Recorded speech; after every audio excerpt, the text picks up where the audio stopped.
Thanks, Nancy. Good evening, everybody. Please can I welcome everyone to this meeting of the Audit and Governance Committee on Thursday, the 29th of February, from the Walton Suite in the Winchester Guildhall. The time is 6:30 p.m. My name is Councillor Margot Power, Chairperson of the committee. This meeting is live streamed from the Council's YouTube channel, and the recording will also be available after the meeting. Subtitles can be switched on, and advice on how to turn these on is set out on our website.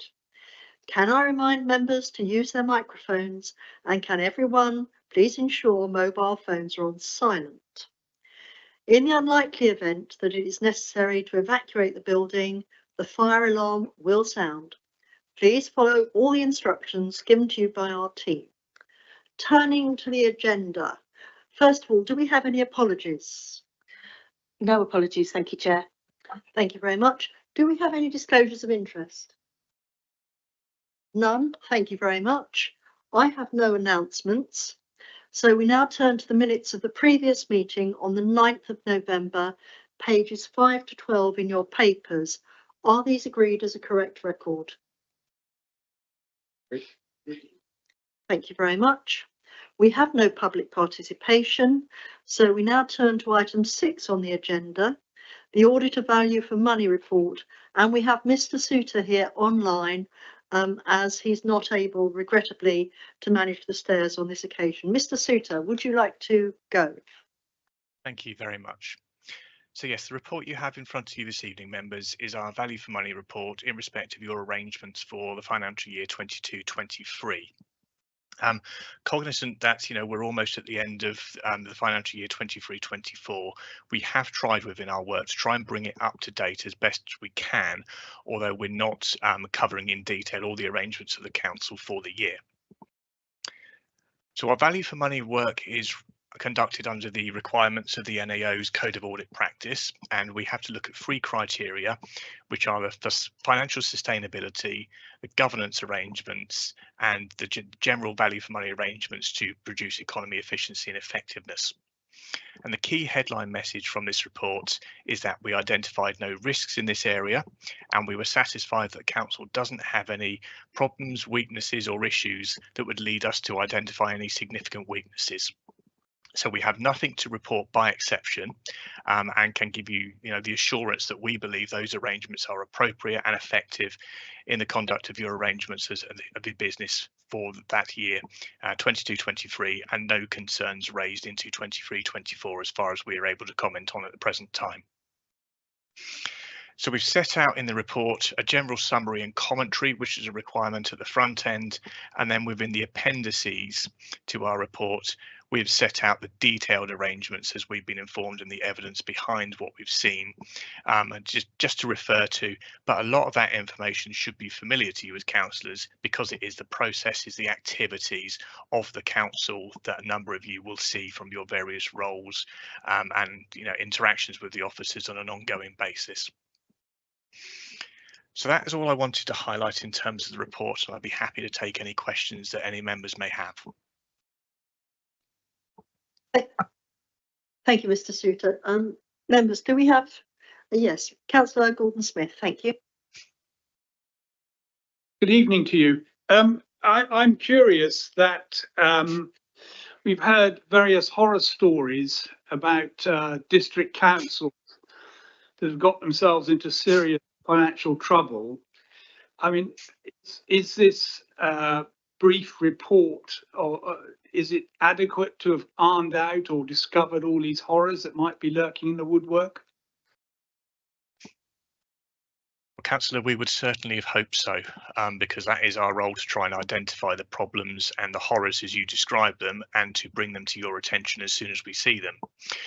If we had seen issues like that, the responsibility on auditors is to bring them to your attention as soon as we are aware and not wait for an annual report. And we haven't identified anything that we've found it necessary to bring those issues to your attention. So yes, we do believe this is appropriate, and we don't believe that any of those issues that you're referring to are present at Winchester City Council. Thank you, Mr. Souter. Any other questions? Councillor Godfrey, thank you. I wonder, Mr. Souter, or another, just remind us of the disclaimer in the top of a paper, and what the implications of that are, and perhaps a brief summary of the background. Certainly, Councillor. I will try and be as brief as I can, but this is not a brief subject. So we've previously talked in this committee about delays in reporting, or auditor reporting on financial statements, and commented on the system issues that are present in the wider sector of local authority reporting in England. So back in July, the Minister responded to the Select Committee inquiry and set out a ministerial statement of intent to reset the system, to try and clear that backlog and get auditors to be reporting on up-to-date information. Now, since then, there's been a lot of work going on in the background with stakeholders such as the National Audit Office, the FRC, and the Department of Levelling Up, Housing and Communities to try and work out how to actually put that into action. And on the 8th of February this year, a joint statement was published by the department on their website, and also involves consultations being set out by the department and by the National Audit Office. Essentially, what is being suggested is that a series of backstop dates is implemented. So whether or not the audit has been completed by that backstop date, the auditor will have to report. So if the work has been done sufficiently to give an unqualified opinion, then the auditor will act as normal and give that opinion. But if it hasn't been completed, then the auditor would have to move to some sort of modified audit report. And the first date that's been suggested to clear all of the backlog up to the 22-23 accounts is the end of September this year, September 2024. So we are in a position where we have quite a large backlog in terms of our incomplete audits. The national position, I believe, and that includes EY's audits, but not solely EY's audits, I think was about 700 audits that weren't signed at the end of the last calendar year. So it's a national issue, it's a system issue, and that's why it needs that coordinated effort from everybody. We think from our detailed modelling that we are not going to be able to complete a significant proportion of our 22-23 audits, and therefore, if the consultation goes through without amendment, as it is currently being consulted upon, we believe that we will be in a position where we would need to disclaim the audit of Winchester City Council along with quite a number of other authorities, because we don't have the ability to complete that audit and issue an unqualified opinion by that backstop date. And that's because we've set out a strategy back in December, which we communicated to chief financial officers, which would be we would be clearing as many of our previously incomplete audits as we possibly could by the end of January in this calendar year. We would move on to our value for money reporting responsibilities to make sure that we had completed that aspect, which is still required. And then we would move on to 23-24 audit year financial planning or planning of our audit. And that was in line with the ministerial direction to complete the value for money work and get our audits as up to date and moving on to the current financial information as soon as we possibly could. The consultation and joint statement that's now been published hasn't changed that, direction. But obviously the consultation is not the final version, so our strategy still remains subject to what the final consultation outcome will be. We've done extensive modelling of how many audits we can actually complete by that backstop date, and other sort of difficult other dates that were being proposed. And the modelling shows us that if we try and work on our 22-23 audits all the way through to that backstop date, we are more likely to be disclaiming more audits than moving through to the 23-24 work and trying to get that position up to date as soon as we potentially can. So that's why we've taken the current decision, our current strategy, to essentially skip the 22-23 year and move on to 23-24. So I apologise that wasn't a very brief answer, but I tried to be, as succinct as I possibly could. Thank you, Mr. Souter, and Councillor Godfrey again. Thank you. Thank you, Madam Chairman. So the approach seems to be sensible. We want to look at the problem immediately in front of us where possible. Bringing forward what available resources there are to look at the latest work would seem to make a lot of sense. But it does seem to the cynical mind that this is unfortunate that work has slowed such a considerable amount just in the middle of a significant contractual discussion. In my days as a shop steward, I would know exactly how we got a backlog built of this size. The work to rule, which was a common feature of industrial actions, would seem inappropriate for this particular activity. But so it would seem we're not getting the service we have paid for. When will we get a refund? Mr. Souter? Yep, so I can certainly say that we are not in the middle of a contractual discussion at the moment. All new contracts have been awarded, so that is well over, and the consultation is now out well after that contractual issues have been resolved in terms of the new PSAA appointments.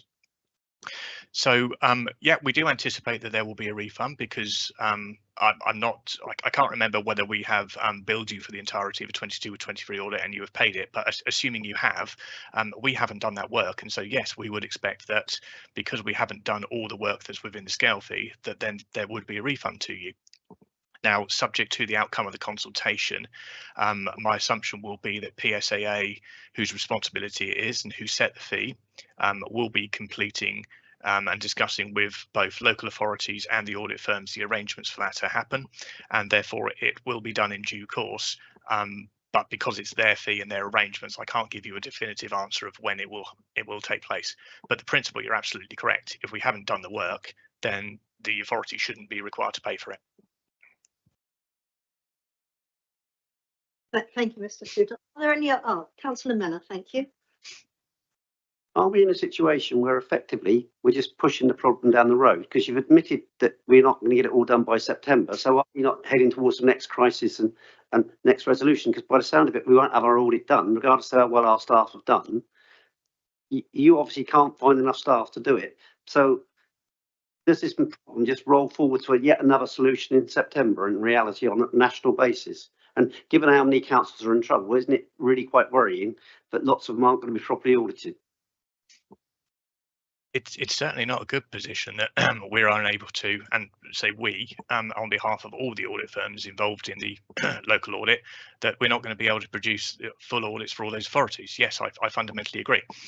But this isn't about pushing the problem down the road. This is about resetting and solving the problem.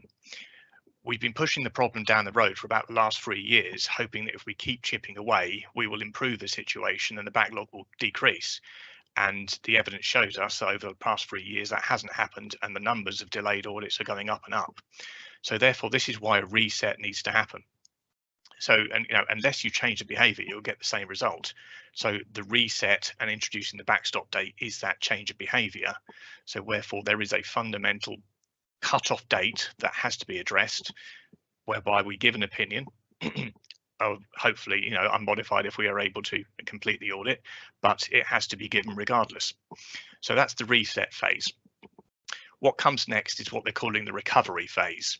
So we have further backstop dates that will take effect over the next 5 years, and incrementally they will come forward by about a couple of months per year.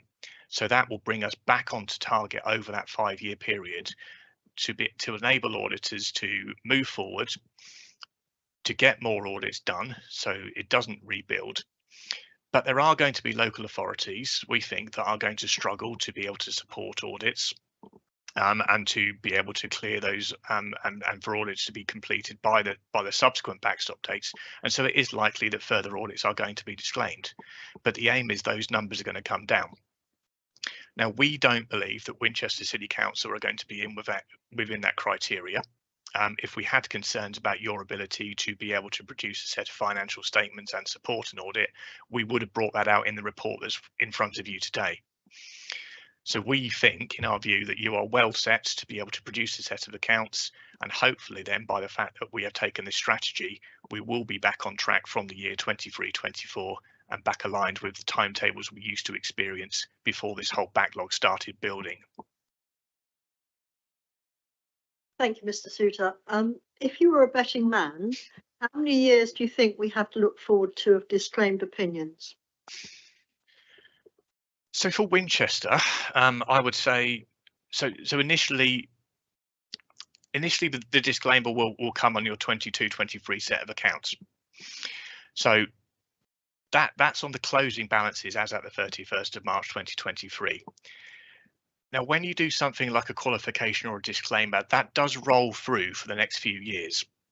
So when we get to the 23-24 accounts, because we don't know what the closing balances were for the previous year, we will have to reflect that on the opening balances for the 23-24 accounts. So rebuilding the assurances for a modified audit opinion generally takes 3 years. And the impact is lessened over those 3 years because you rebuild the assurance as you go through the subsequent audits to the point where 3 years hence, you don't have to qualify that anymore. So we don't. So what that's not is a new qualification. All it is a repeat of the fact that as at the end of 31st of March 23, you didn't have those assurances. So it is likely, if this happens, that it will be reflected in some way for the next 3 years, but the impact will only be reporting back to the first issue of that disclaimer as at the end of the 22-23 accounts. It unwinds. Thank you, Mr. Souter. Councillor Chamberlain.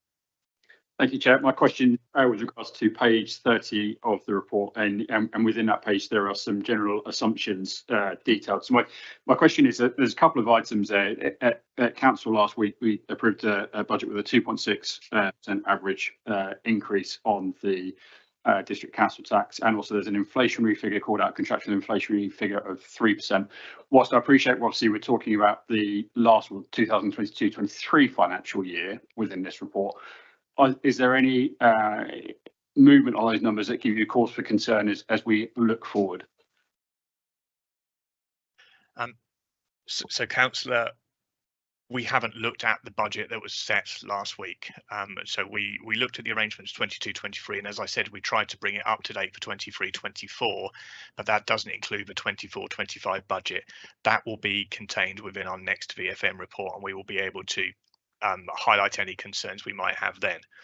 Off the top of my head, and knowing the arrangements that have been in place, I would be surprised if we were concerned about it, because the track record of the authority is making sensible assumptions within its budget. And we weren't aware from our ongoing arrangements that any of those arrangements have significantly changed.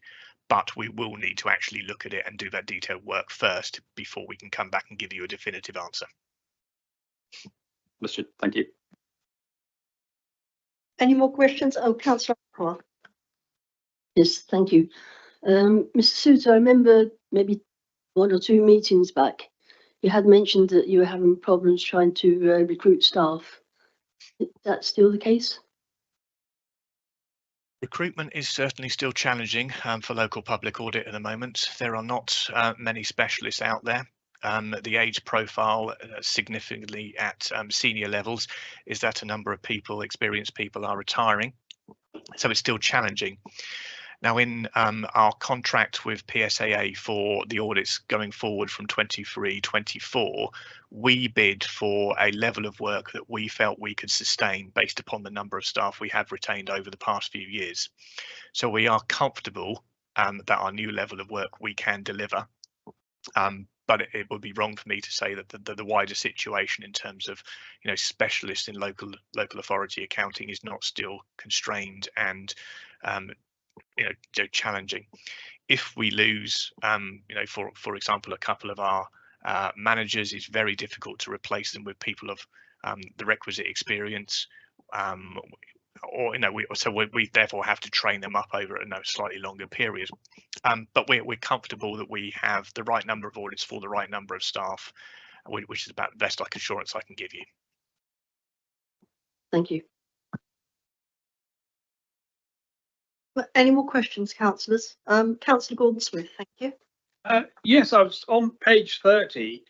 The assumption of contractual inflation of 3% does seem pretty low.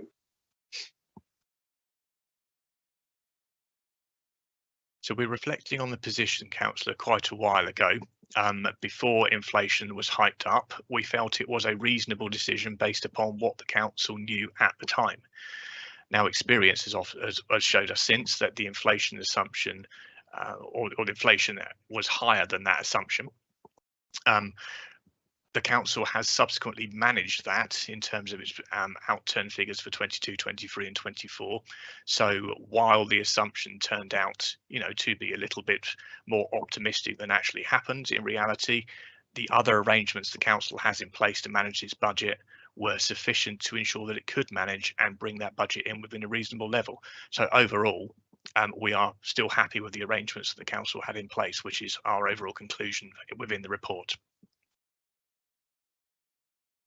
Mr. Souter, one from me, I'm afraid. I'm looking at 1.5 regarding the disclaimer opinion and the wording. When will that be agreed and by whom, please? So we can't identify the form of the wording until we see the legislation that actually goes through Parliament, because the wording will have to reflect what that legislation says. So that will be the first step. So the consultation needs to be completed. If the consultation shows that people are within agreement, the legislation will need to be drafted and laid before Parliament. At that point, we can then identify what we think it will be, and then we can start sharing that. We are also liaising with the FRC and the other firms in technical groups which have been set up to get some consistency across the sector for various technical issues, and the wording of the opinions will be one of those. So I'm afraid I can't give you a clear answer right now, just that we have arrangements in place to do so once we see the form of the legislation. Thank you, Mr. Souter. Councillor Miller. If we end up with lots of councils with disclaimers under audits, isn't it going to make the credit rating of councils that have done nothing wrong worse than they were, and therefore make raising money and borrowing much more difficult? We certainly hope not. But that's going to require some significant communication from the department, from the FRC, from ourselves, and from local authorities themselves to explain what these issues mean.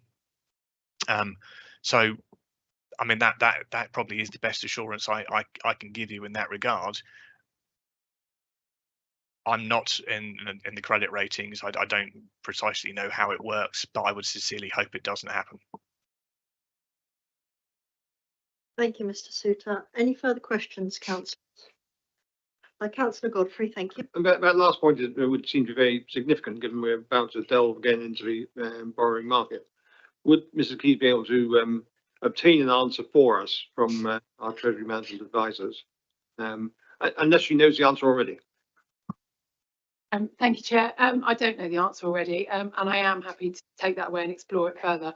I do know that local authority downgradings of local authority credit ratings are rare and tend to be where there are proven issues around a council's finances. Hopefully that won't be an issue for us, but I'm happy to explore it further. Thank you, Mrs. Keyes. If there are no further questions, I'd like to move into debate. Councillors, would anybody like to contribute? If not, to sum up, I think we look forward to the refund. Would we like to express our concern about the reputation of public sector finances in the face of this disruption and lack of total audits, and the effect that may have on all councils as well as this one? It's certainly, Madam Chairman, very unsettling, particularly to an outsider.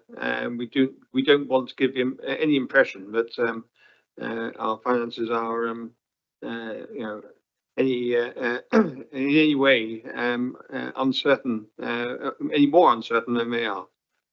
I think my concerns are based on the reputation of the sector as a whole rather than our finances. Thank you, Councillor Miller. But I think it will, we end up with a disclaimer and it will be reported in the press in some form. It will unsettle people that deal with it. It will certainly unsettle some of our tenants and some of our suppliers. And I think it's difficult that, due to no fault of our own or our accounting staff, as it were, and department, done a great job, we're going to sort of have black marks and people's concerns are going to be there. So I think yes, it's worth expressing your concerns.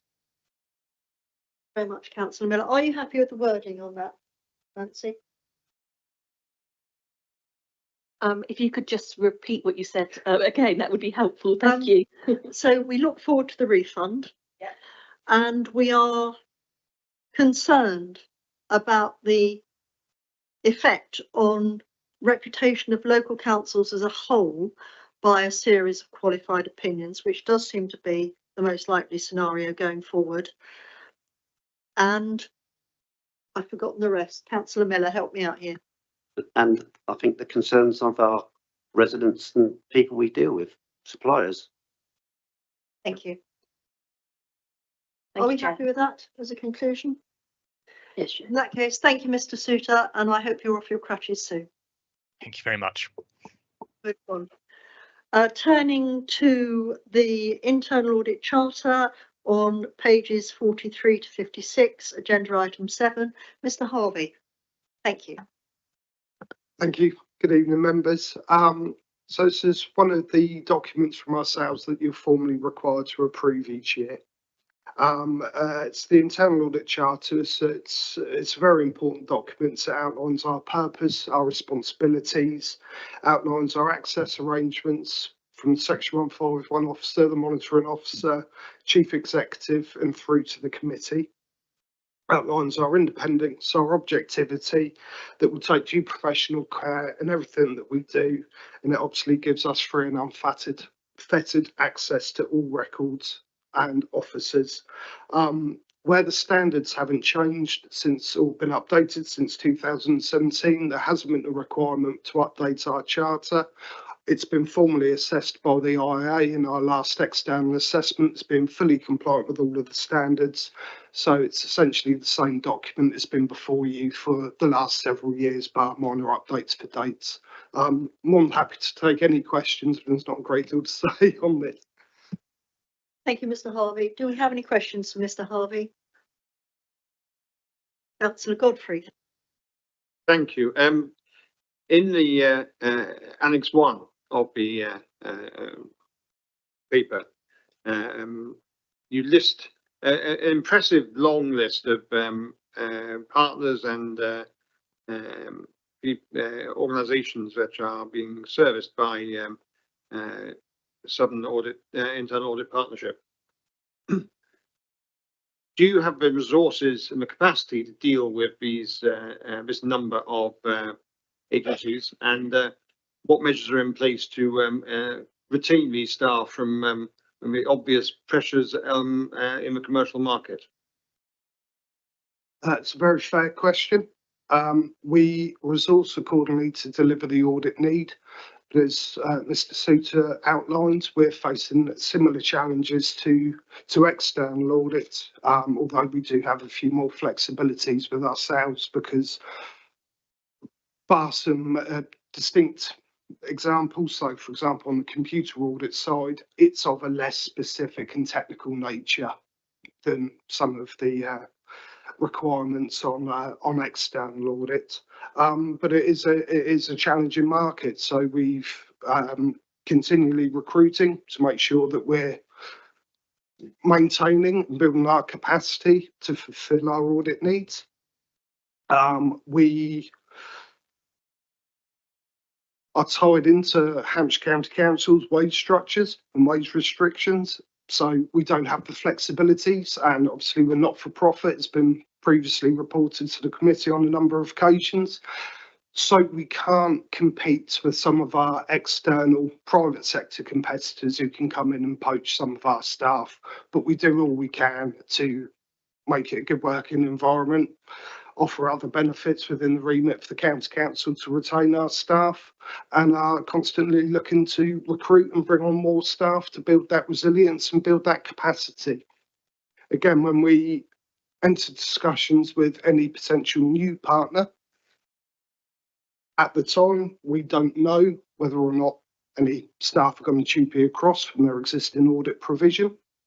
And also, we can't resource accordingly for any potential new business because it generally takes about a lead-in time of about a year through having those initial discussions to it then be ratified by full council or by the audit committee, depending upon the government's arrangements for those organisations. And that tends to happen in about the February, with it all starting in the April. So if we resourced on the basis that agreement was going to go in place, then we could find ourselves that we were over capacity, and obviously that cost would need to be passed on to other councils. So it is a constant juggling act, but we've never not delivered on our audit work for the 10 years that we've been in operation, and I sincerely hope that will still be the case. And it is obviously, as with external audit, it is my requirement to bring back to yourselves if I feel that I don't have sufficient capacity to deliver our audit plan. And without jumping forward, hopefully you'll see that we are on track to deliver this year's audit work, but we will not let up our focus on making sure that we continue to build our capacity and ensure we have the right staff to be able to fulfil all of our work. Thank you, Mr. Harvey. Do we have any other questions? Any debate? In that case, we are asked to approve the internal audit charter. Is that agreed? Thank you very much. Turning to the item 8, the internal audit plan. Let's see, Mr. Harvey, this is you again. Would you like to take it away? I would. Hopefully this one's a little less dry than the previous agenda item. So I'm really pleased to bring to yourselves for consideration and comment and for your input the proposed internal audit plan for the forthcoming financial year. I've also included an indication for illustration purposes only of what we may cover for future audit years to give you the assurance that we do consider all aspects each year when we're going into the planning process. But of course, my crystal ball's a little bit hazy at the moment, and I can't say, especially for years 2 and 3, that the audit plan will change, because it's really, really important that we have regular conversations with officers, keep regular eye on your risk registers to make sure that not only the in-year audit plan, but also future audit coverage remains aligned to your needs. So briefly on agenda page 65 and 66, it outlines how we pull the plan together. So obviously we keep a good eye on all of the developments that are happening within the organisation, also legislative changes, potential developments. Keep a regular review of your risk registers to make sure that your audit plans aligns to your risks. So obviously that's the key element of our work. And obviously we take into account not only our previous audit work, but also any other external sources of assurance that we can place reliance upon. And then the remainder of the plan highlights those areas from page 67 onwards that we propose to cover in the forthcoming financial year. And if there's a specific focus or a particular potential theme that has been highlighted through our planning discussions, then I've given you that just for a little bit of extra information of where we propose to focus our attention. But of course, when it comes to deliver each of the individual reviews, we will risk assess it at the time, because again, things do change throughout the course of the year. More than happy to take any questions if there are any on the plan. Thank you, Mr. Harvey. Questions, please, councillors. Councillor Godfrey, thank you. Thank you, Madam Chairman. Later in the agenda, Mr. Harvey, we're looking at the corporate risk register or the risk strategy. How far is your internal audit plan guided by the risk strategy? As an example, I don't see on your plan any specific items about importance of engagement with the public, which is one of the key risks and highlighted in the risk register. as is achievement of the policy around climate emergency. How have they been addressed in the audit plan? Specifically on the climate emergency, that features each year within the audit plan, so that's reflected on page 67. And also, I believe, let me scroll through to get the right page number. Excuse me. We also have on page 73, with regards to housing asset management, we have a focus on the housing retrofit programme, which we'll be looking at, those factors that do particularly contribute towards the climate emergency. With regards to the stakeholder and engagement, obviously, we can't engage with those stakeholders on your behalf, but we do contain reviews, for example, over decision-making accountability over the process that you followed when forming all of your decisions, to make sure that the right consultations have taken place. But yeah, well, some might not be explicit headings, and certainly it would be implicit in some of those areas, would be implicit in some of those reviews. But some risks we can't necessarily directly audit, but of course we make sure that the due frameworks and considerations are in place to make sure those things are happening. And again, where your corporate risks, whilst they're constantly reviewed, some of those risks have remained quite constant for a large while.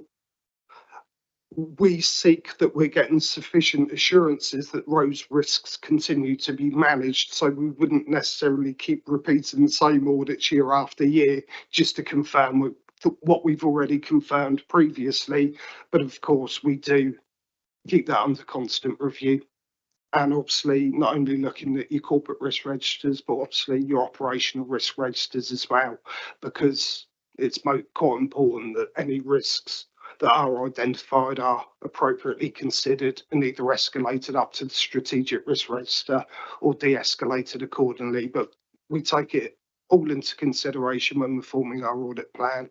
And again, regular liaison with officers, make sure that if risks are changing, if there are concerns, if their system changes, key people changing, then we do keep that all under account as well. Thank you. And Councillor Chamberlain, please. Thank you, Chair.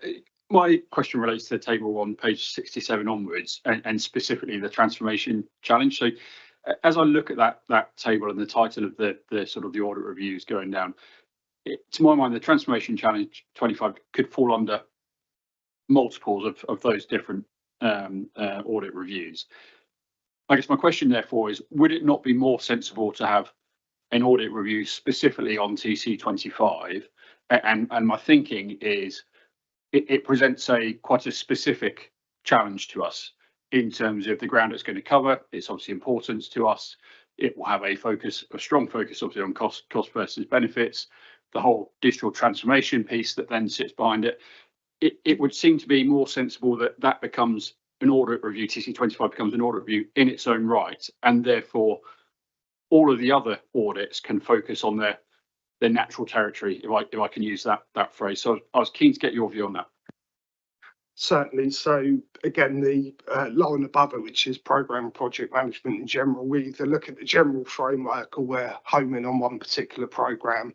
So depending upon how that programme develops, it will feature very heavily in our work for the forthcoming 2-3 years, through from the process that you're going through to identify which areas will be transformed.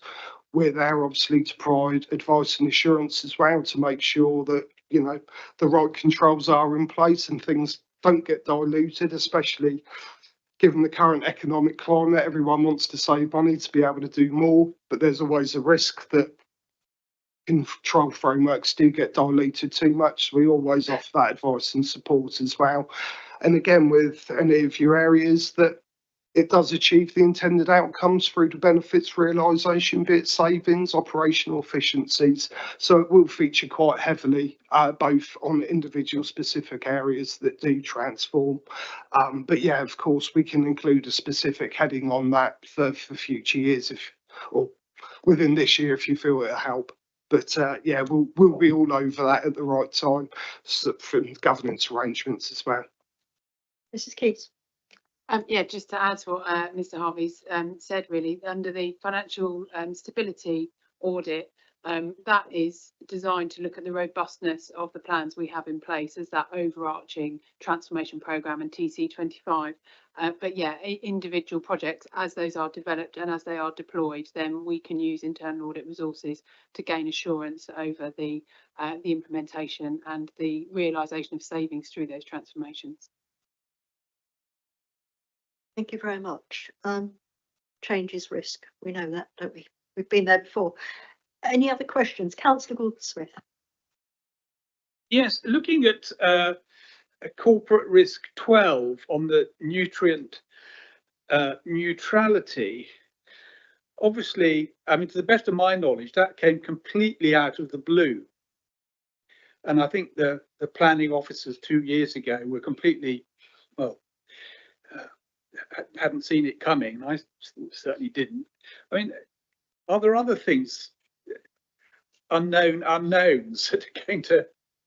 I wish I knew, because then they wouldn't be unknown unknowns.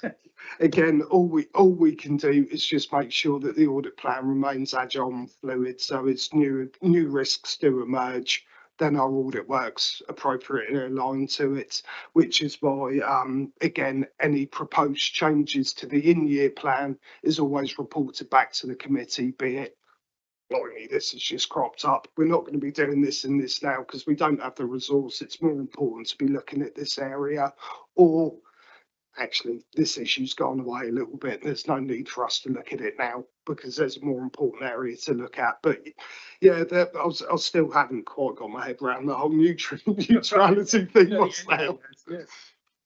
Thank you. I think you want to start me on that one. Any other questions, councillors? I have a few. It's good to see contract management in there. We are looking at quite a few new contracts over the next few years. I'm thinking in particular of the waste management contract. And I almost split it in my mind into two separate projects. There's the implementation, which is risk, but there's also the process of establishing that contract. And is there any intention to concentrate on the process of creating that tender document, whether it's got proper penalties in it, what the monitoring activities will be, what will happen? Are the penalties appropriate? Is there a way of bringing that contract back on track? Do you think of it in those separate terms as the negotiations and the establishment and then the implementation itself? Again, we can look at the procurement exercises that you do go through and the resilience, the robustness of the contract specification stage if it's needed. Or we can look at, obviously, once it is in place, then how well it's being managed, how well it's being monitored, whether performance measures are being adhered to. Sorry, Elizabeth. No, sorry, I think it's going to jump in. So yeah, we can look at it twofold. It just depends when you're going through those negotiations as to when's the right time for us to be looking at them. But certainly, yeah, with any big significant procurements, we can look at actually, you know, the tender processes at normal legislation, is it taking the right things into account? And again, more than happy to provide any advice and assistance as best we can based upon what we've observed elsewhere. Thank you. Yeah, again, just to add to that, the way as an organisation that we manage our contracts and the way that we procure new services is a key strand of our transformation programme, TC25. So again, there'll be a focus from that on how we procure new contracts, how we negotiate those, the terms of them, and then how we manage them once they're in place. So we've got a robust contract management procedure, but the Southern Internal Audit Partnership can certainly do some work around the management of our existing contracts to aid in how we procure future ones. Thank you. I think we might come back to that matter in subsequent meetings. I have a nervous disposition, as you know. We're also looking at quite a bit of digitisation as part of TC25. I consider myself to represent the tenants and residents with no access to a smartphone or indeed the internet. Now, you see a lot of these digitisation projects in other places. How can we learn from what you have seen elsewhere to mitigate the risk as we go forward with that process? And it's a bit difficult without focusing in on a specific example to a specific issue, but one of the, again, if we use the transformation as the example, I've been through 15 years worth of transformation up at the county council, both involved directly and indirectly, and subsequently auditing it. I've seen it at all different stages with all different partners. So there's, from that angle, there's a lot of things that we've sort of learnt along the years that we can bring to the fore. Again, with the whole digitalisation of services, one of the ways that we add value is to sort of share best practice or to actively look for areas that we've known that have been a problem elsewhere to hopefully make sure that they don't manifest themselves in other organisations that are slightly later on down the line. Or if we found that things have worked particularly well elsewhere, then again, we share that value where we can. With the digitalisation of services, it's particularly difficult because all councils got slightly different systems, have got slightly different approaches, have got slightly different setups. So it's quite difficult to give you a specific here and now without having a specific area to look at. But yeah, we take all of those things into account when we're doing our work. And again, if there's particular areas that we can look at, or if there's a particular thing that you're looking at, we can always do some research and see what's been done elsewhere, or if we've got examples where we've seen it working well elsewhere. Mrs. Keys, are you happy that you could call upon a more proactive service from SIAP should you feel the need, or indeed any other director in the organisation? Yeah, I mean, one of the key benefits of having the Southern Internal Audit Partnership provide our internal audit service is that they have that ability to add value to the audits given their experience elsewhere. So yeah, that's always a consideration in all of the audit reports they bring forward. And of course, we use that in connection with other networks of professionals in other councils, particularly around TC25 and digitalisation. We absolutely want to understand lessons learned by councils who've already implemented changes such as we might want to do so that we can learn from their lessons. Mrs. Keys, do we have any other questions for Mr. Harvey? Shall we move to debate then, if you wouldn't mind? Any contributions, please? Councillor Chamberlain. It probably won't reassure you that living the dream of trying to deliver digital transformation on a day-to-day basis as part of my job, I share your concern. And whilst I appreciate the inputs from Mr. Harvey and Ms. Keys tonight, I do genuinely feel we need to make the sort of the review and the governance of TC25 an ongoing focus of this committee going forward, both because of the challenge and the opportunity it presents in front of us. I think that's a very good suggestion. Now, Councillor Godfrey, did you wish to speak? Apart from fully endorsing Councillor Chamberlain's point, so I think it would be a sensible for the audit committee to look outside the internal and external audit activity at the progress on the strategic review. I think we have seen the rationale of the internal audit plan being presented this evening appears very strong, and I would want to endorse it. I think it's a good approach which has served us well, and hopefully will make sure that whatever happens with the external audits, with any weaknesses will be found out by our internal audit process. Thank you, Councillor Godfrey. Any other councillor wish to contribute? I think those are very good suggestions. So to wrap up, I think we would like to see a higher degree of information brought to this committee on the progress, achievements, deliverables of TC25. And we note that that may require some flexibility in the plan to ensure the best use of resources. Is that fair, committee? We are asked to approve this plan. Are we happy to do so? Thank you very much for your time. Thank you, Mr. Harvey.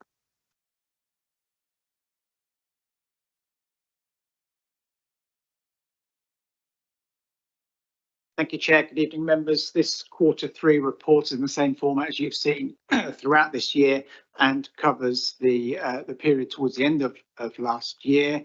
It reports an update on the internal audits, progress against the internal audits that have been issued. And I'm delighted to say that the 5 internal audits that were finalised and issued during that quarter, 4 of which all received substantial assurance, which is very reassuring to members that were very few, if any, weaknesses found in each of those audits. We're currently reporting 9 overdue internal audit actions, and a progress update is given against those actions in the main body of the report. That's 4 less actions than it was last time, and we absolutely strive to keep on top of those actions and to keep them alive and to get them finished and completed in good time, so that we don't allow them to run away. And we report, as we've done previously, a significant number. So absolutely, managers, service leads, corporate heads are regularly reminded of those internal audit actions that they need to be completed. Where they are currently showing as overdue, as I say, we are showing an update in the table in the body of the report to show where that progress is being made, and as far as possible giving a revised update on when we expect those actions to be closed. There have been 2 reasonably recent internal audits that had limited assurance, and we find it helpful to give in this report a more in-depth analysis progress report on the progress we've made during the quarter against those actions, and that includes the asset management audit and the records retention audit, and a progress update is given on those particular audits and those actions that are being completed at this time. The report goes on to provide an update on the corporate risks, and you've got before you tonight the separate corporate risk register or corporate risk policy report that sits alongside this report. Appendix 1 to this report provides an update on the issues included in the annual governance statement that was approved by this committee at the beginning of the municipal year, and good progress is being made against all of those actions now. Appendix 2 is the internal audit progress report, and Mr. Harvey obviously is here to take any questions specifically around that appendix. And Appendix 3 provides an update on the code of conduct complaints that are received during the quarter, and status progress update on the current actions that we are currently ongoing and it's not yet completed. I'm happy to take any questions. Thank you, Mr. Howson. Questions, please, members. Councillor Godfrey. Thank you, Madam Chairman. The appendix dealing with which one's it? Page 87, appendix 1. This is council constitution, and having with Councillor Becker's guidance, struggled through far too many hours on this. It seems to be complete, and yet we have not yet done the code of conduct review. And when's that going to be completed?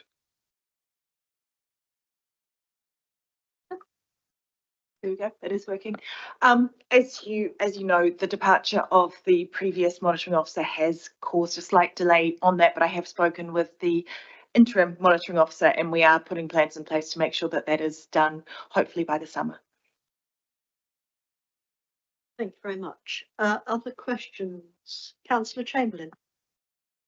Thank you, Chair, and forgive me, quite a specific question for page 80, the item concerning information governance records retention. So there's obviously a forward plan there to mitigate this item. My question is that the data that would be subject to the new retention rules or schedules, is that all data directly within the council's estate, or is there data effectively on supplier estate that would need to be considered as part of that? If so, are the costs associated with that incorporated into this plan? It would be looking at all data owned by the council. We wouldn't be looking at supplier owned data, just that's held by the council, both physical and digital, and looking to align that to the retention schedule. Very much. And Councillor Miller. Yes, thank you. On page 86 and 87, we've got some items that are in progress. One which was due to be finished by December, and one that's due to be finished by March. Now, given the fact March starts tomorrow, and we haven't even started it, how far behind are we, or will that be done on time?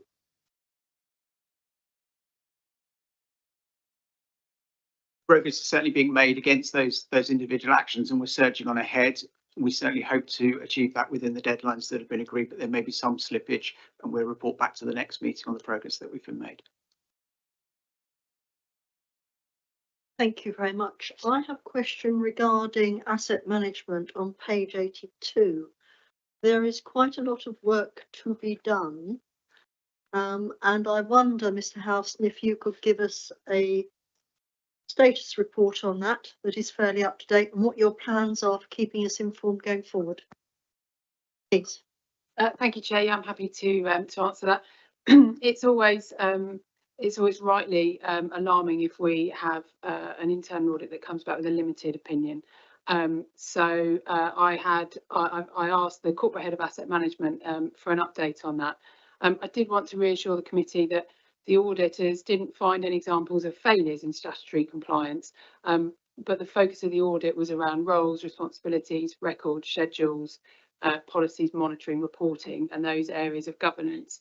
So that was the focus of this audit, and I have got an update from the corporate head of asset management. There were 3 identified actions, and one of those has now been completed, and work is well underway on the other 2.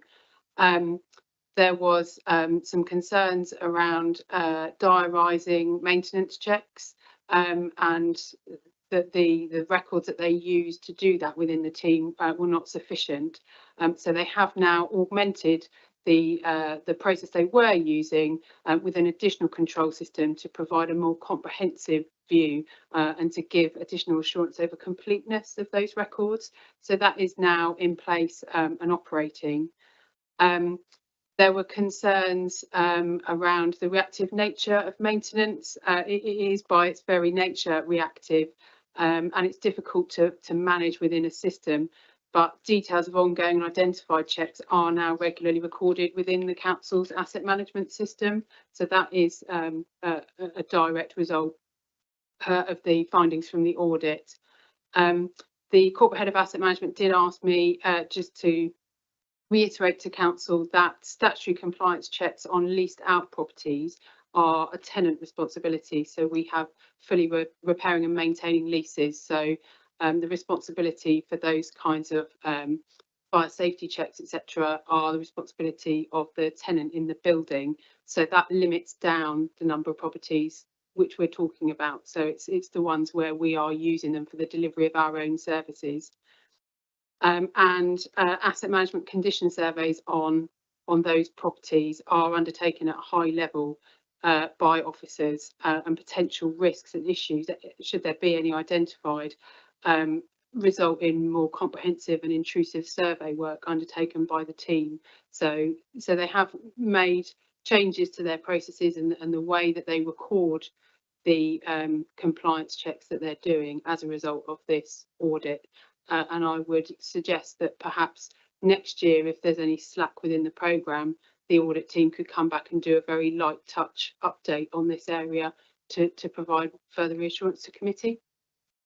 I think that would be useful. Thank you, Mrs. Keys. And I think it is in for each year of the internal audit plan going forward, as is contract management. Yeah, it is. Obviously, we'll take different focuses each year, but certainly we'll be following up where it's a limited assurance review to make sure that those actions have been implemented and are actually effective in operating as they should do now. Thank you very much. Do we have any other questions on this paper? Councillor Gordon-Smith. Yes, I was just looking at page 88. on complaint handling.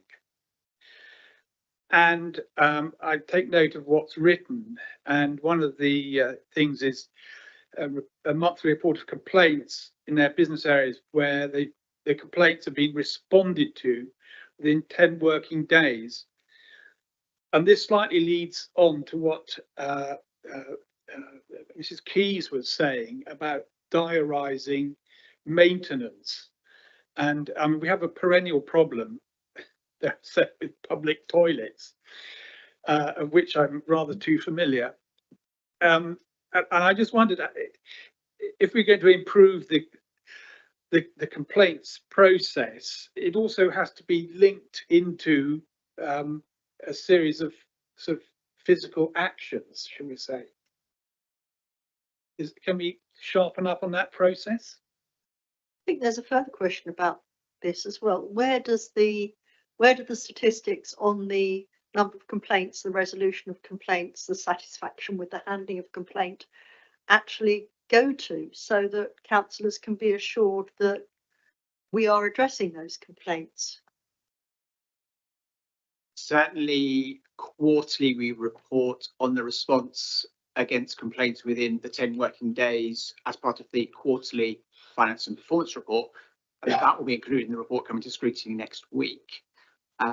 There is much more detailed analysis of the complaints, which includes the numbers, the types, and the analysis of complaints by individual teams. We have that granular level of detail, which is shared with ELB and corporate heads of service, service leads, and team managers. We have an awful lot of data at that level of detail, which we use to then monitor our performance in responding to complaints within time. So we can identify very quickly where there are any trends in areas of complaints, but equally where we are responding perhaps outside those 10 working days that we need to sharpen up on. Thank you, Chair. Just to add to what Mr. Housen has said, the complaints policy sets out that corporate heads of service are responsible for monitoring those on a quarterly basis. So we, as corporate heads, we are sent those statistics, and it's our responsibility to look for any trends or any recurrent complaints that come through, to take action within our services in the way they are delivered in order to make improvements. So to complete that circle and use that feedback mechanism to improve services going forward. So so that sits with corporate heads of service and is reviewed on a quarterly basis. Thank you, Mrs. Keyes. Councillor Miller.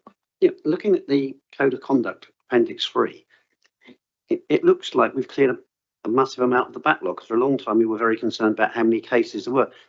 Am I right that we are now up to date, more or less, then with that? Because for a long time, we had real concerns about a backlog, and it appears we don't really have that much of a problem now. Is that a fair comment? Yes, Mr. Housen. No, the team have done an amazing job of catching up. Matthew Watson has been assisting in that, and that together he and the monitoring officer have monitoring officers, I should say, they have worked together to address that backlog and to minimise it as much as we possibly can. You can't stop complaints ever coming in. They still come in, and obviously we still handle the complaints for parish councillors as well. So it's not just our own councillors that we have to deal with the complaints, it's the parish councillors as well. But we have managed to get those numbers right down, and hopefully we have the processes in place now to keep them right down. I think that's very good progress. Congratulations to everybody. We'd like to congratulate the team on getting those numbers down to a manageable level, wouldn't we? Do we have any other questions, councillors? Any debate? Thank you. We are asked to note the content of the report, including the progress against the internal audit management actions, and raise any issues with the cabinet member. I don't think we have any issues to move. I would only note that we look forward to updates, especially on asset management, at subsequent meetings. Thank you. Is that agreed? Thank you very much.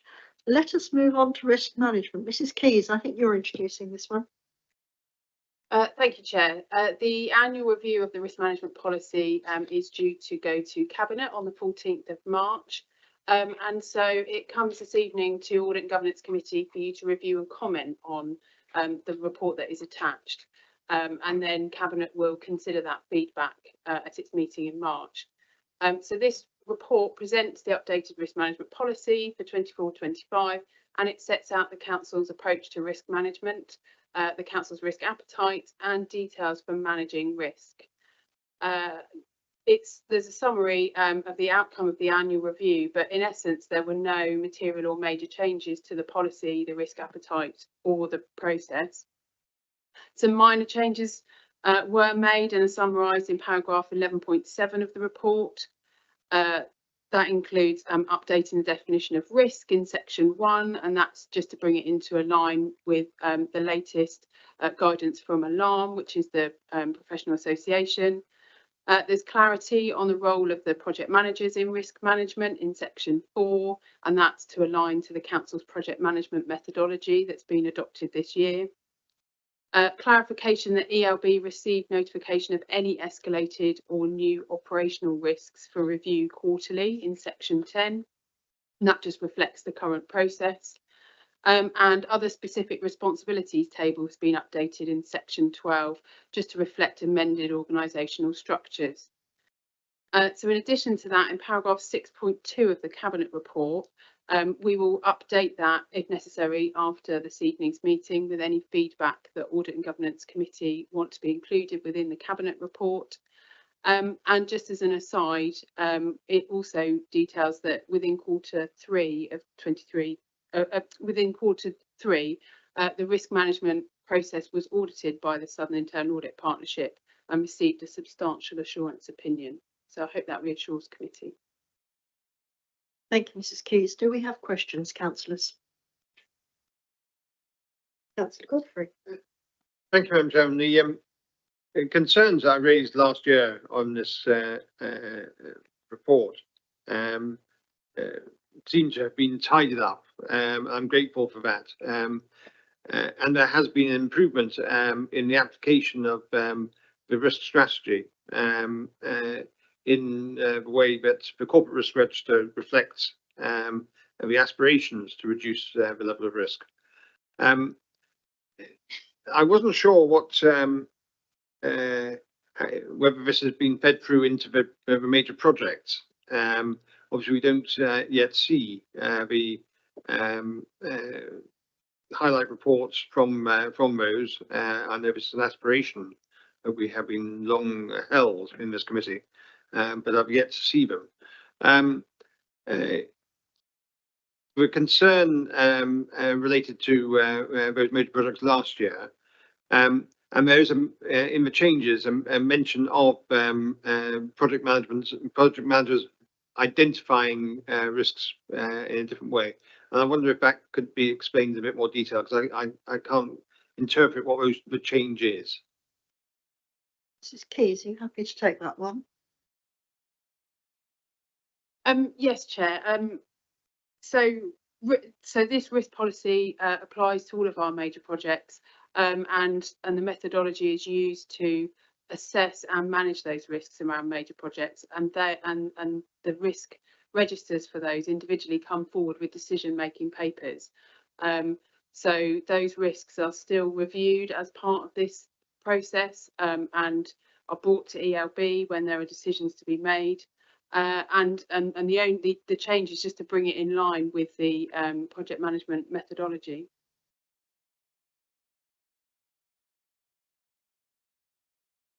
Any other questions? Any debate? Oh, sorry, Councillor Miller, do carry. Sorry, I'm not quite sure it's really relevant. You'll probably cut me off on it. But looking at the ones about availability of suitable sites to meet the strategic need for building new homes, traditionally, we were told by the new homes team that we weren't going to buy any council houses back. We weren't buying new houses in the market because that was upsetting the market by buying the houses at the bottom end of the market. We now seem to have changed our policy. Now, does that change the risks as well? Because by buying these houses, like 40 or 50 houses on housing estates, we certainly have changed our policy towards not interfering at the bottom end of the market.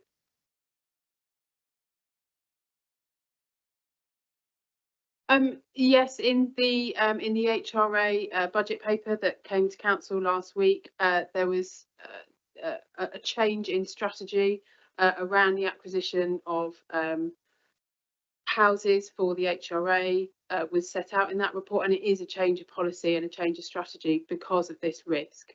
But we still look for opportunities to build out and develop our own council houses to achieve the 1,000 homes target, where we can identify suitable sites. So the change in strategy within the HRA budget is to mitigate against the risk that is shown on the corporate register.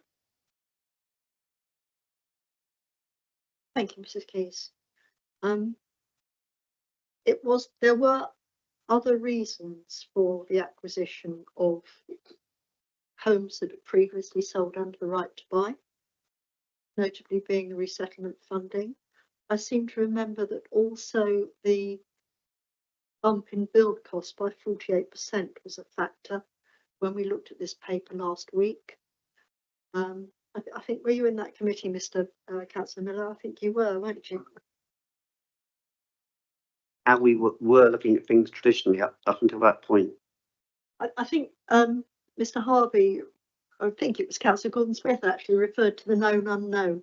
Circumstances do change, and we have always had to look at those changes in circumstances, and that does change the risk in so many ways. It's a dynamic situation, and we have to respond accordingly, but with due consideration. I don't know if you want to contribute on that, Councillor Cutler, because you're a very risk-conscious cabinet member. I think I'm not.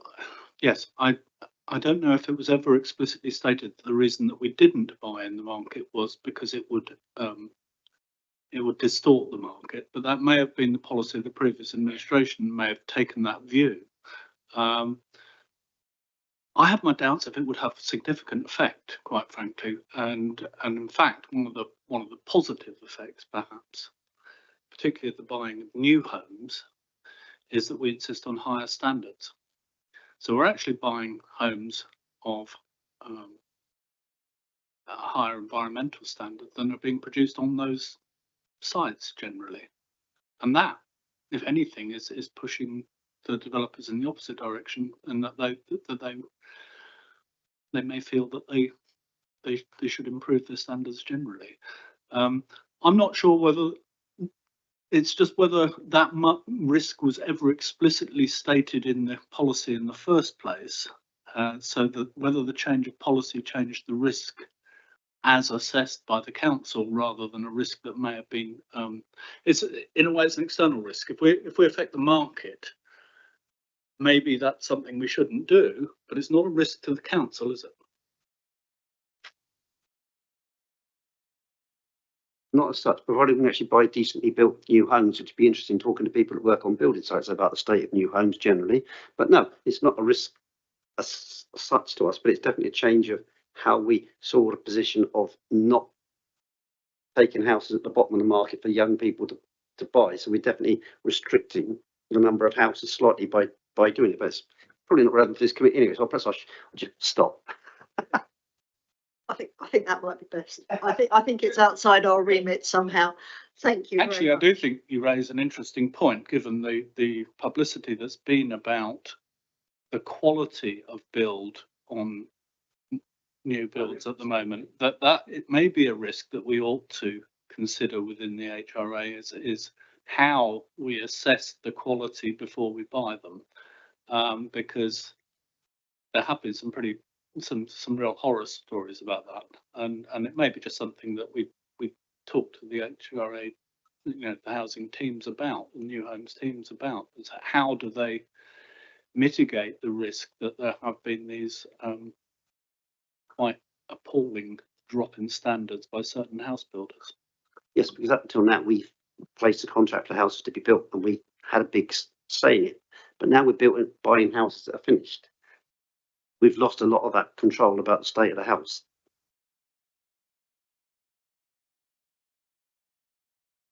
I think that might form part of our suggestion to Cabinet, that quality assurance of the build, because although I have not heard of any instances of houses we have bought from developers failing quality standards. Ceaseless vigilance is the order of the day in this area. Thank you. Do we have any other questions on this report? Councillor Ackford, thank you. I'm just going to page 36. I think it's CR 11. Lack of preparedness and incapacity to respond to events caused by climate change. I'm just going to column what might go wrong. The last point, failure to respond to adverse weather events, making safe city footpaths and car parks after heavy snowfall. Sorry, Councillor Ackford, I missed which page you were on. Yeah, page 36. 142. Sorry, yeah, 142, sorry. So the council own other car parks in the district. So I just wonder why we're only concentrating here on city car parks. Because there could be adverse effects when we have snow in those car parks too. Do we not cover those? It's the last point. Failure to respond to adverse weather, making safe city footpaths and car parks. We also manage other footpaths in the district. Chair, I think that's just giving examples of the sorts of actions that we would need to take to respond to adverse weather events. And we just give examples of city footpaths and car parks, but of course that would be preparedness for dealing with any of those across our district. I think we rural councillors have a continual bugbear about use of the term city when they actually mean district. And I would suggest that that requires a little more attention in the preparation of papers. Thank you. Any other questions, councillors? Any other debate on this? Councillor Chamberlain. Thank you, Chair. It's my first time reviewing this document for this committee. From a risk management policy, almost risk management plan perspective, makes sense. My only observation is Mr. Keys articulated very well an example of an opportunity that the council may want to explore. And it just struck me in reviewing this document that there perhaps should be more of a focus going forward on opportunity management. Risk and opportunity management is often something that sits alongside one another, both in terms of the processes and the tools it employs. And if there was more of a focus on opportunity management going forward, it would present the council then the opportunity, figure of the use of the word again, for items to be surfaced through the organisation, evaluated and then prosecuted upon. So it's just an observation which is I thought would be worth sharing at this point. Oh, Mrs. Keys. Thank you, Chair. I was just going to respond and say, yeah, that's a very good point. It is about managing risks and opportunities. Within the report templates that come forward for decision making, the table used for displaying the risks also gives a column for opportunities. So officers are encouraged to put forward those opportunities and to capture those gains. And an example would be around the risk of nitrate and phosphate mitigation and the opportunities that have arisen within the organisation as a result of looking at that. Make me very happy. Any other debate, councillors? So our recommendations to council, to cabinet, are that the quality assurance on purchased properties should form an element in the risk. We'd ask them to review that, to preferably remove the reference in papers to city when it actually means district, because we do have a majority of rural councillors here, and to continue to look at opportunities. Is that fair? Is that agreed? Thank you. Now, what is the recommendation? I think we have to do. Which page is that on? Page 105, Chair. We have reviewed and commented, which we have done. Thank you very much. Let us move on to the local code of corporate governance. Mr. Howson, agenda item 11. Thank you. Thank you, Chair. We bring this report to you once a year, and it sets out the council's commitment and continuing commitment to corporate governance. The council follows, as so many councils do, the SIP for Solace delivering good governance framework. There has been no changes to that framework in the last year. So there are indeed very few changes to this report compared to when we brought it to you last year. The 7 principles of good governance have not changed and therefore remain the same.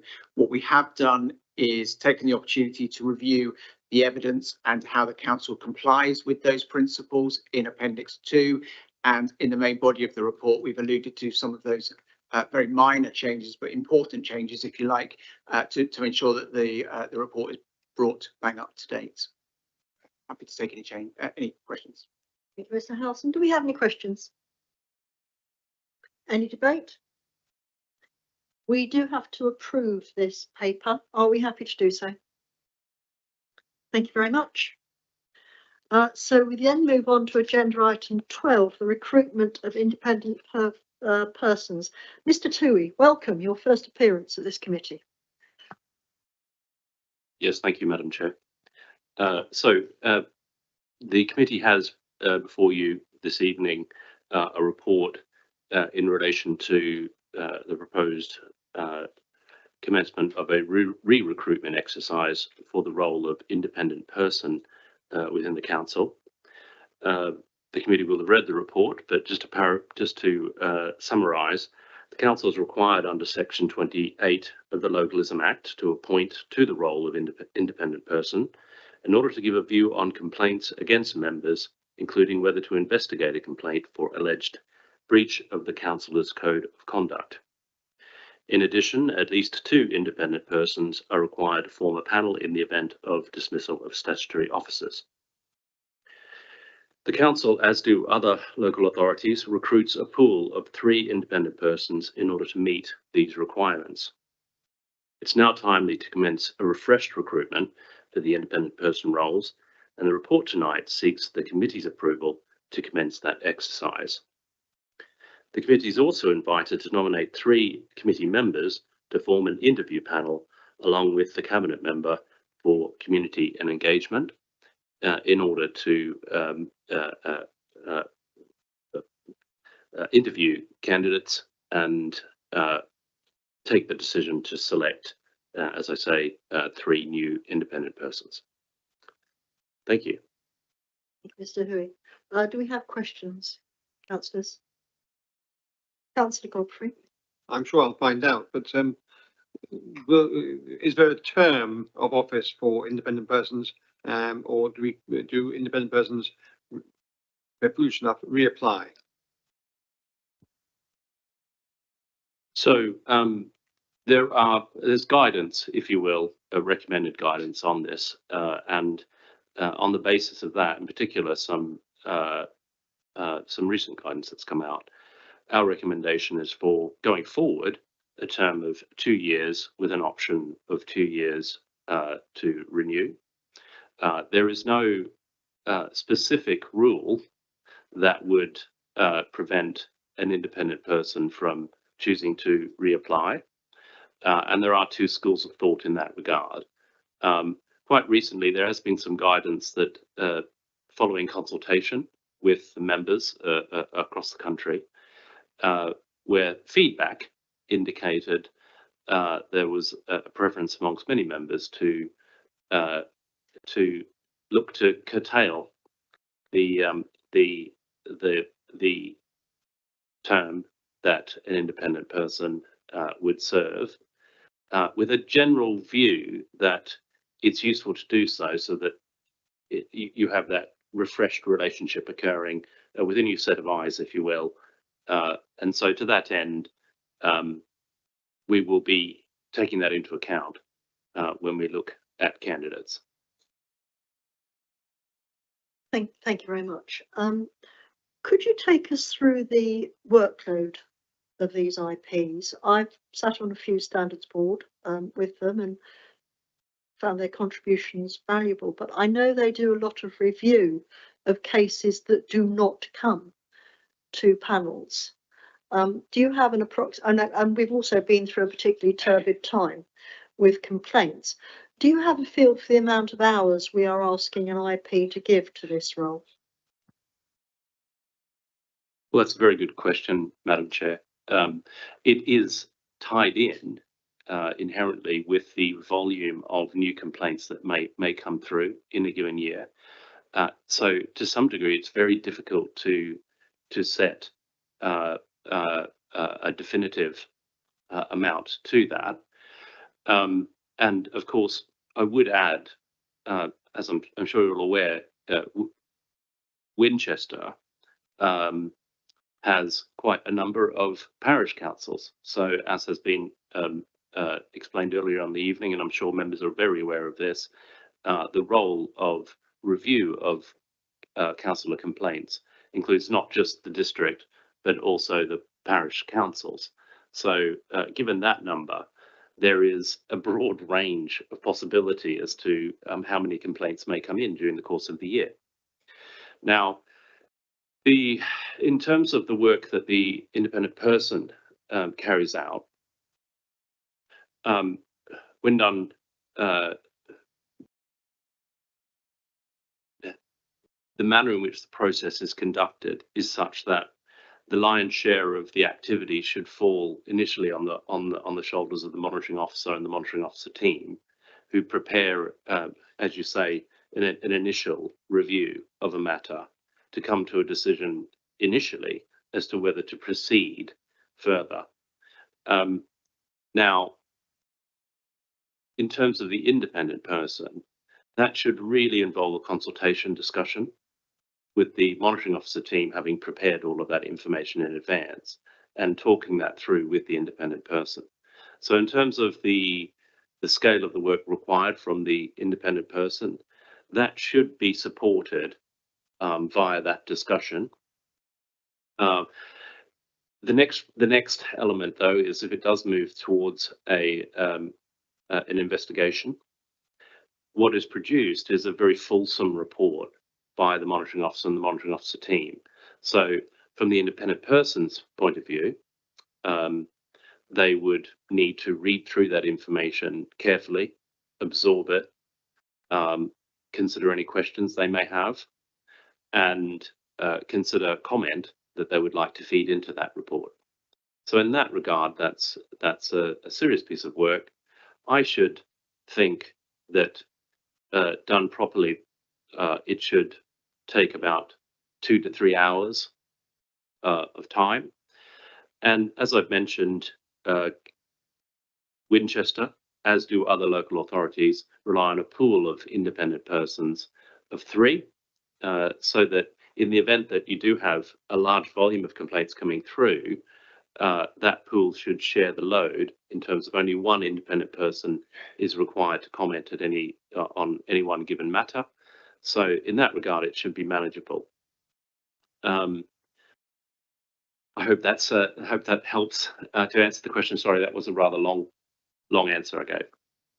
Thank you, Mr. Tuohy. I think we needed that long explanation because members of this committee only see the cases that come to a standards report, which of course is always a fascinating process. Do you think, Mr. Hui, that we are paying enough? Hui, sorry. Yes, so the report points out that at present the amount of remuneration is £400 a year. The report proposes to raise that to £800 a year, and I fully support that in terms of my experience. You have me here because I'm guided by my experience, and I guide you in turn. In terms of a cost comparison, that does compare correctly with our neighbouring authorities. I think it's about the right sum. It's about the right balance. We need to raise that from 400, of course, because that's been set quite some time ago. We've had high inflationary increases. If we kept it at 400, I would have concern, very real concern, that it would be difficult to attract the quality candidates that we need to do this very important role. Thank you very much. Councillor Miller. Yeah, I would fully support that. I mean, particularly you and I have sat on some complaints where the independent person must have spent an awful lot of time reading the papers that we had to read. And to get paid £400 only for that they earned it more than that on one case I can think of. And I think the idea of having replacing the independent person is a very good idea, because otherwise you and I will certainly know what we're talking about. The same complaints from either individuals about councils or parish councils, or about the same councils that go on and on. And to a certain degree, the independent person then sees them more and more often. And it's how independent are they? Because they've seen them and formed judgments before. So I think to revolve them around like that would be a very good idea. Thank you very much, Councillor Miller. Do we have any more questions for Mr. Toohey? Councillor Becker. Sorry, it's not actually a question, it's apologies. I need to go and pick up my son. He's appearing in a school play tonight, just across by the cathedral, so I need to go and get him. Thank you for your time. But look forward to seeing who's going to be on the panel with me for the appointment. Thank you very much, Councillor Becker. Is there any debate? I think we are very happy with these proposals. Turning to the recommendations, we agree the recruitment and the process outlined in the paper. The interview panel will consist of 4 councillors. We're very happy with that. We do have 2 persons, Mr. Councillor Chamberlain and myself, will be on that panel from our side of the table. Could we have a nomination from your side, please? Councillor Godfrey, we should be delighted to see you. Thank you. So if you could note that, Nancy. Thank you very much for your time.